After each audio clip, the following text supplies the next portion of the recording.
Assalamualaikum warahmatullahi wabarakatuh. Perkenalkan, nama saya Teten Sopari.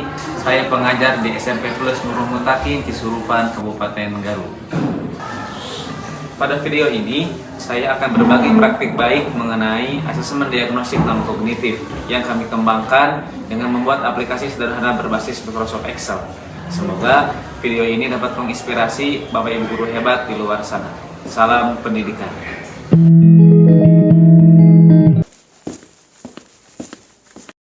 Pada awal pertemuan, saya masih mengajar dengan menggunakan metode ceramah karena masih bingung bagaimana cara melaksanakan pembelajaran berdiferensiasi. Sebab belum ada gambaran rekap minat, bakat, dan potensi siswa. Hal ini tentu akan membuat suasana pembelajaran menjadi jenuh dan membosankan, serta tingkat penyelesaian tugas yang rendah.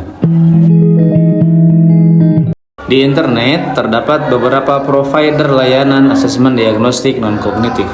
Saya memanfaatkan layanan dari provider tersebut untuk melaksanakan asesmen diagnostik non-kognitif di sekolah.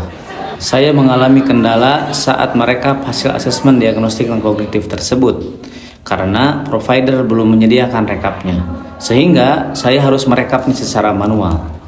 Proses merekap hasil asesmen ini menyita cukup banyak waktu. Di samping itu, banyak tugas lain yang harus saya selesaikan. Belum lagi, saya harus menilai tugas siswa yang menumpuk. Bapak Ibu sekalian, pembelajaran berdiferensiasi tidak akan terwujud tanpa diawali oleh asesmen diagnostik non-kognitif. Oleh karena itu, mari kita rancang pelaksanaannya sendiri. Pada momen rapat komite pembelajaran, saya menginisiasi untuk membentuk tim pelaksana asesmen diagnostik non-kognitif di sekolah saya. Kami pun menyepakati pembagian tugas di antara anggota tim ini. Langkah pertama yang kami lakukan adalah mencari referensi ilmiah dalam pelaksanaan asesmen ini, baik referensi online maupun mencari buku secara langsung. Kemudian, kami menyusun angket asesmen diagnostik non-kognitif berdasarkan hasil kajian referensi ilmiah yang telah kami lakukan.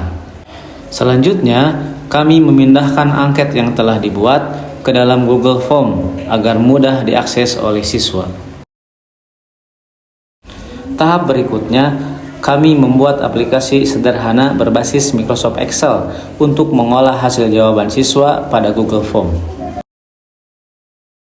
Siswa mulai mengisi angket asesmen diagnostik non-kognitif melalui link yang guru berikan. Setelah siswa mengisi angket via Google Form, kami kemudian memindahkan hasilnya pada aplikasi yang telah kami buat untuk diolah dan direkap.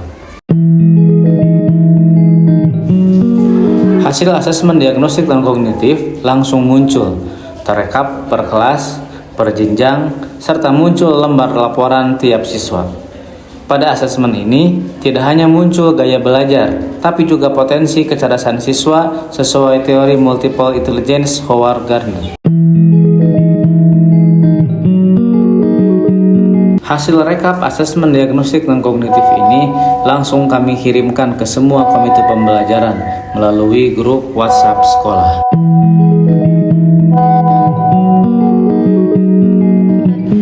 Wali kelas membuka hasil asesmen diagnostik non-kognitif ini untuk melihat hasil rekap kelasnya masing-masing.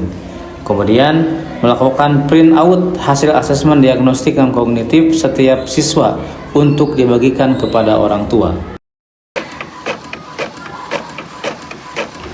Orang tua sangat antusias menerima laporan hasil asesmen diagnostik non-kognitif ini karena mereka mengetahui minat, bakat, serta potensi putra-putrinya masing-masing. Hasil asesmen diagnostik non-kognitif ini digunakan oleh para guru termasuk saya sebagai salah satu acuan dalam merancang pembelajaran berdiferensiasi di kelas. Assalamualaikum. Waalaikumsalam. Setelah melaksanakan asesmen diagnostik non-kognitif, saya lebih mudah untuk melaksanakan pembelajaran berdiferensiasi karena minat, bakat, dan potensi siswa sudah terpetakan. Baik, hari ini kita akan belajar mengenai pecahan. ya. Kita akan menggunakan alat peraga seperti ini. Nanti akan bekerja dalam kelompok. Kita akan bagi 3 kelompok. Siap? Pelaksanaan asesmen diagnostik dan kognitif ini memang tidak mudah. Tapi dengan semangat pantang menyerah, membuka ruang kolaborasi, dan mindset untuk belajar tiada henti, kami berhasil melakukannya.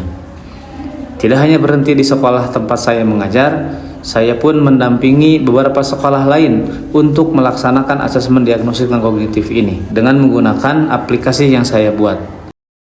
Seiring bertambahnya sekolah yang saya dampingi, bertambah pula saran dan masukan untuk pengembangan aplikasi ini. Dan sampai saat ini, saya terus belajar untuk menyempurnakan aplikasi ini.